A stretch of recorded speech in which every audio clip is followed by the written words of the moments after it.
Vamos trazer agora mais destaques de Brasília para você. A votação do novo Código Eleitoral precisou ser adiada e deverá ocorrer no dia 12 ou 19 de junho. Para a gente entender um pouco mais sobre os efeitos dessa votação, nós convidamos agora para participar ao vivo conosco aqui do Jornal da Manhã o advogado eleitoralista e membro da Academia Brasileira de Direito Eleitoral e Político, o Delmiro Campos Neto. Doutor, muito obrigada pela participação. Bom dia. Bom dia, é um prazer enorme estar aqui com vocês. A gente está falando de um pacotão de mudanças que estão sendo propostas ao processo eleitoral brasileiro. Destaco aqui talvez os mais polêmicos: o fim da reeleição, mandatos de 5 anos, a coincidência das eleições gerais e também municipais, a exemplo do que vai acontecer hoje lá no México. O que deve avançar nessas discussões? O que está muito longe ainda do consenso? Em primeiro lugar, eu entendo como muito alvissareira a possibilidade do Congresso se debruçar nesse projeto do novo Código Eleitoral e Processo Eleitoral em um ano nitidamente eleitoral, né? Comumente, o Congresso Nacional, ele delega essas movimentações, essas discussões para os anos não eleitorais. Então, isso já é algo a ser comemorado. O que eu observo é que o Senado, através da relatoria aí do senador Marcelo Castro, vem fazendo um trabalho de maior repercussão, de maior inclusão, de uma série de alterações do projeto que foi recebido da Câmara dos Deputados, o que só nos deixa em alerta, porque o caminho ainda está na sua metade, porque com a devolução, com essas alterações todas, esse projeto vai ser devolvido à Câmara Federal para que lá seja ou não ratificado, avalizado ou novamente modificado em torno de todos esses debates. Me preocupa a coincidência das eleições e eu me felicito com a possibilidade de não termos mais as reeleições.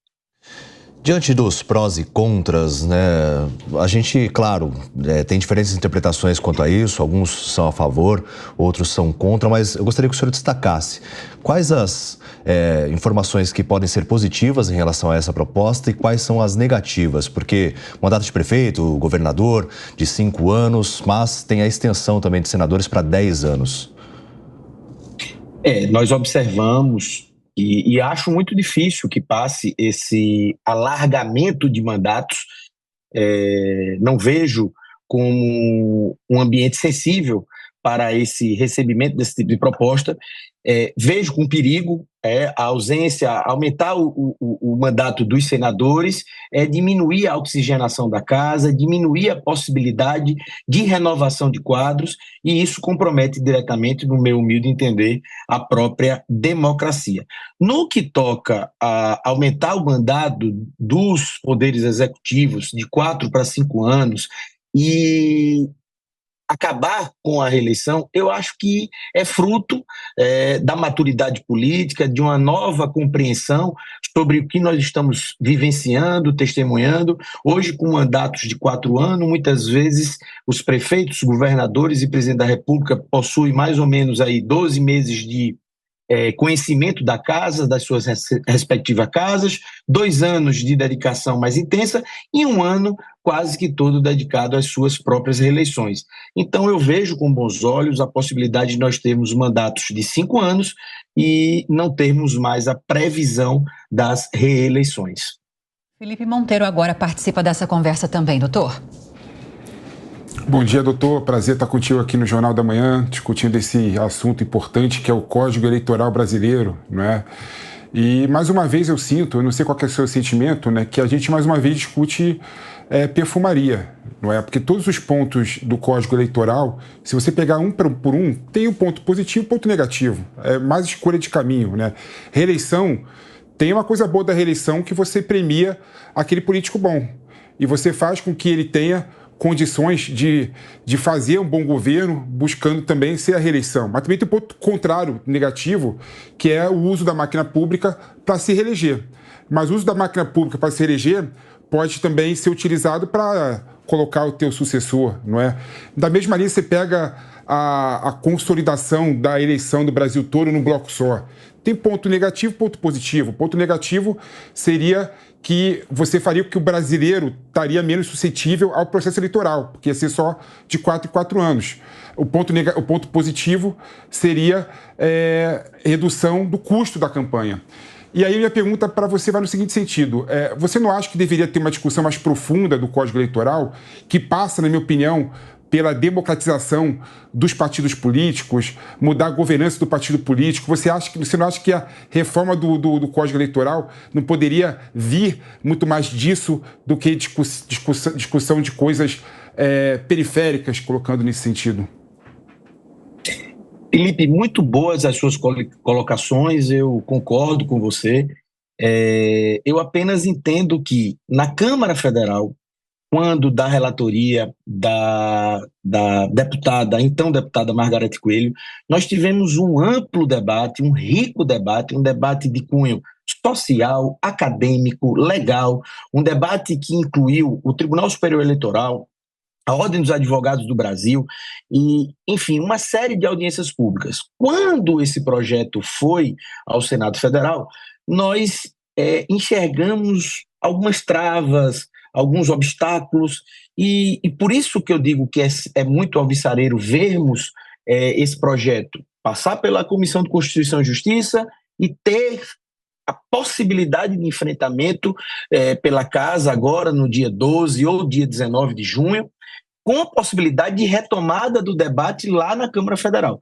Então, assim, o código ele é muito amplo, ele trata sobre sistema eleitoral, ele trata sobre processo eleitoral e ele trata também sobre a possibilidade de nós termos uma justiça eleitoral mais moderna e ainda mais célere e digamos assim, mais enxuta.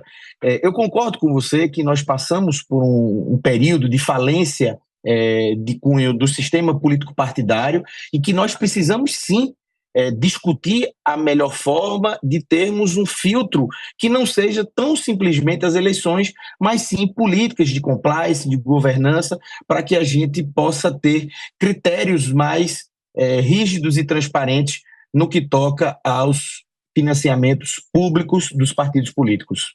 Doutor, há uma dúvida muito grande também em relação à questão da inelegibilidade. A partir de quando conta o período de inelegibilidade de um candidato que foi condenado?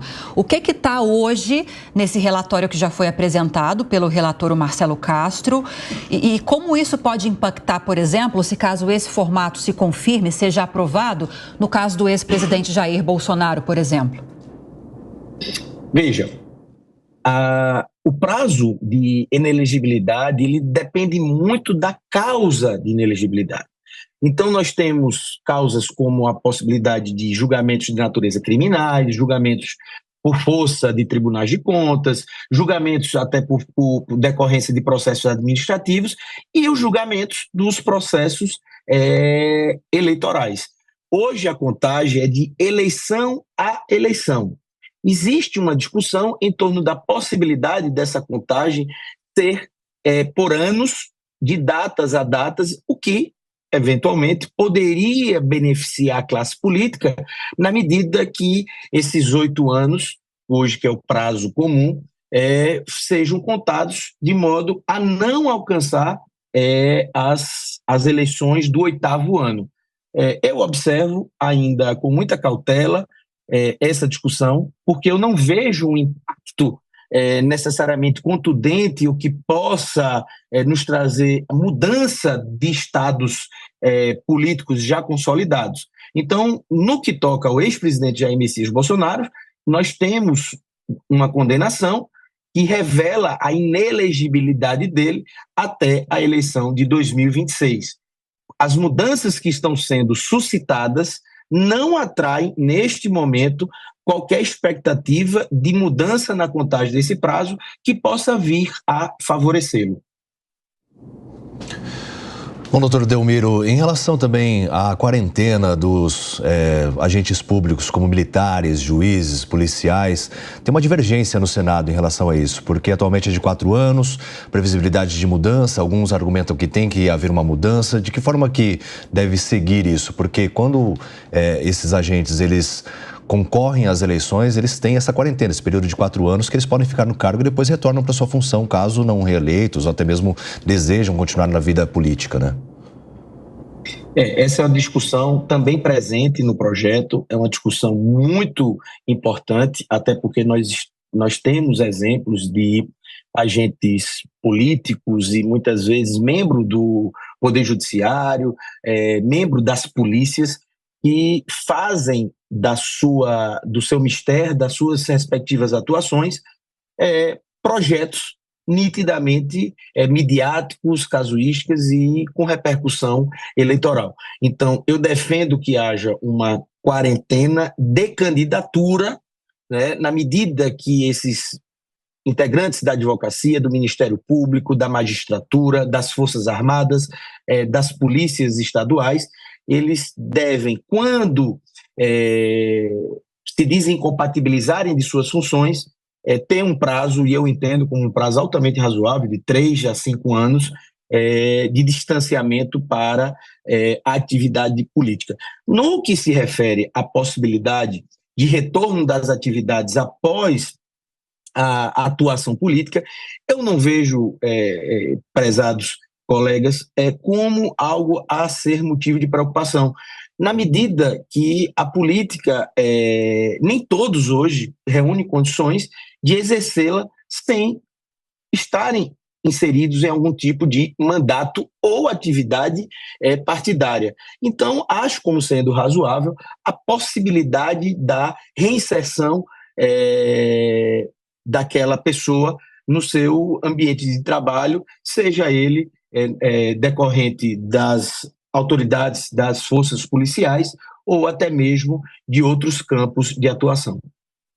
Acabamos de conversar com um advogado e integrante da Academia Brasileira de Direito Eleitoral e Político, Delmiro Campos Neto, a quem agradeço muito a participação neste domingo. Doutor, bom dia. Eu que agradeço e desejo a todos um excelente dia.